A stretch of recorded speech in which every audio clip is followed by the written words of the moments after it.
YouTube analytics کے مطابق ہمارے ویورز میں سے 76% لوگوں نے ہمارے چینل کو سبسکرائب نہیں کیا ہے اور صرف 25% سبسکرائبرز نے ہی بیل آئیکن کو پریس کیا ہے۔ ہم تمام ویورز سے درخواست کرتے ہیں کہ ہمارے چینل کو سبسکرائب کریں اور بیل آئیکن کو پریس کریں تاکہ ہماری لیٹسٹ ویڈیوز آپ تک پہنچ سکیں۔ اعوذ باللہ من الشیطان الرجیم، بسم اللہ الرحمن الرحیم، اللہم صلی علی محمد وعلی محمد۔ مومنین کرام، ایک سوال کثرت سے پوچھا جاتا ہے، اگرچہ یہ کوئی بہت بڑا سوال نہیں ہے لیکن ہر ذہن کے مطابق سوال اٹھتا ہے، اس میں کوئی حرج نہیں ہے، اس میں کوئی قباحت نہیں ہے۔ بارہا ہم ذکر کر چکے ہیں کہ سوال کیا کریں، آپ کا حق ہے، آپ کو جو چیز سمجھ نہیں آتی انشاءاللہ ہم اس سوال کا جواب دیں گے۔ یہ سوال کیا جاتا ہے کہ جرابیں پہنی ہوئی ہیں اس کے اوپر مسح ہو سکتا ہے یا نہیں ہو سکتا؟ نہیں ہو سکتا۔ مسح آپ جو بھی کریں گے، سر کا مسح ہے یا پاؤں کا مسح ہے، پاؤں کے اوپر جرابیں کوئی بھی چیز مانے نہیں ہونی چاہیے۔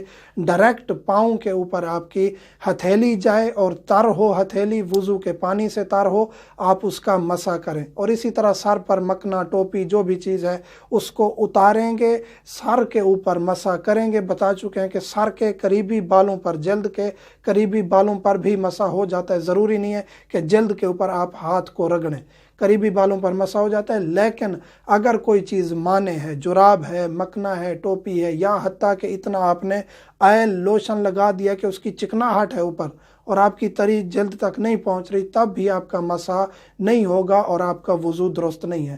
غسل میں تو مسح کی ضرورت ہوتی نہیں ہے۔ بعض مومنین پوچھتے ہیں کہ غسل میں مسح کیسے کریں؟ غسل میں مسح کی ضرورت نہیں ہوتی ہے۔ غسل کا ہم بتا چکے ہیں کہ آپ نے نیت کرنی ہے، جسم کو پاک کر کے نیت کر کے آپ نے سر دھونا ہے، گردن سمیت، دایاں سائیڈ بایاں سائیڈ، یہ آپ کا غسل ہو گیا، تمام ہے۔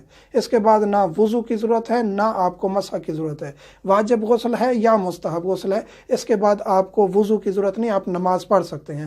ہاں البتہ اگر آبر دامزی لوگوں کے نزدیک فقط جنابت کے غسل کے بعد وضو کی ضرورت نہیں ہے، باقی آپ جو بھی غسل کریں گے آپ نماز کے لیے اس سے پہلے وضو کرنا پڑے گا۔ اور اکثر مراجع عظام یہی کہتے ہیں کہ آپ وضو کریں گے غسل کے بعد، نماز پڑھنے کے لیے وضو کی ضرورت ہے سوائے غسل جنابت کے۔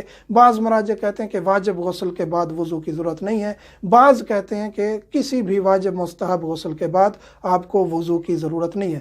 مشہور جو فتویٰ ہے آیت اللہ سستانی کا، اغرابر کا، وہ ہم بتا چکے ہیں۔ اغرابر کے نزدیک فقط جنابت ہے، سستانی صاحب کے نزدیک غسل جنابت ہو، حیض و نفاس ہو، جمعہ ہو، واجب مستحب کوئی بھی غسل ہے، اس کے بعد آپ وضو نہیں کریں گے، ڈائریکٹ نماز پڑھ سکتے ہیں۔ مومنین سے ملتمس ہوں ہمیں دعاؤں میں یاد رکھا کریں۔